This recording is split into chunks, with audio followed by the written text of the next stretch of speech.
Our channel doesn't promote any violent, harmful, or illegal activities. All content provided by this channel is meant for an educational purpose only. Adjournment motion এনেছিলেন শঙ্কর ঘোষ, অশোক দিন্দা, অম্বিকা রায়, তাদেরকে পড়তে পর্যন্ত দেওয়া হয়নি। স্বাভাবিকভাবে পশ্চিমবাংলায় শুধু হিন্দুরা নয়, হিন্দু দেবীর মন্দির কোনোটাই আজকে কোনোটাই, কিন্তু এই সরকার তোষণবাজের এত চরম সীমায় গেছে। এই সরকার আজকে সাধারণ হিন্দু জনতাকে, হিন্দু দেবদেবীকে, হিন্দু প্রতিষ্ঠানকে নিরাপত্তা দিতে ব্যর্থ। পুলিশ মন্ত্রী উত্তর দিন, হিন্দুরা যেখানে সংখ্যায় কম তারা থাকতে পারবে কিনা জানতে চাইছে বাংলা।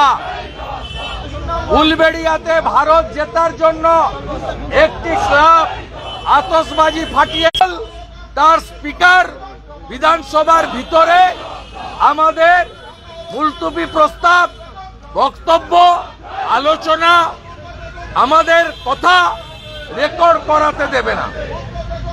তাই আজকে বিজেপির এমএলএরা ভিতরে বিক্ষোভ করেছে, বাইরে বিক্ষোভ করছে এবং আগামীকাল আমাদের এমএলএরা যাদবপুর বিশ্ববিদ্যালয় এবং বিরোধী দলনেতা সহ বিজেপি বিধায়কদের গত 4 বছরে 9 মাস হাউসের বাইরে রাখার প্রতিবাদে মুলতবি প্রস্তাব তো আনবেই এবং আগামীকাল ব্যাপক বিক্ষোভের জন্য প্রস্তুত থাকুন অধ্যক্ষ বিমান বন্দ্যোপাধ্যায়। 1 ইঞ্চি জমি ছাড়া হবে না। আপনি সংবিধান মানেন না। আপনার আমলে 11 সাল থেকে আজ অব্দি 56 জনকে দল বদল করিয়েছেন। 11 সাল থেকে BJP, CPM, Congress, RSP, forward block কাউকে বাদ দেননি। আপনি 10th শিডিউল মানেন না। আপনি অবৈধভাবে 2 জন এমএলএ, ভগবান গোলার রাফাত হোসেন, বরানগরের সায়ন্তিকা ব্যানার্জি, তাদেরকে রাজ্যপালের অর্ডারকে ভায়োলেট করে অবৈধ বিধায়ক হিসেবে হাউসে রেখেছেন।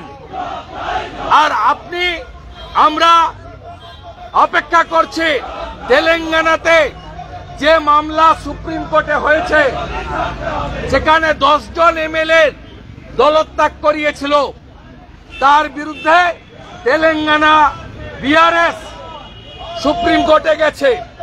সুপ্রিম কোর্ট 25 মার্চ দিন রেখেছে।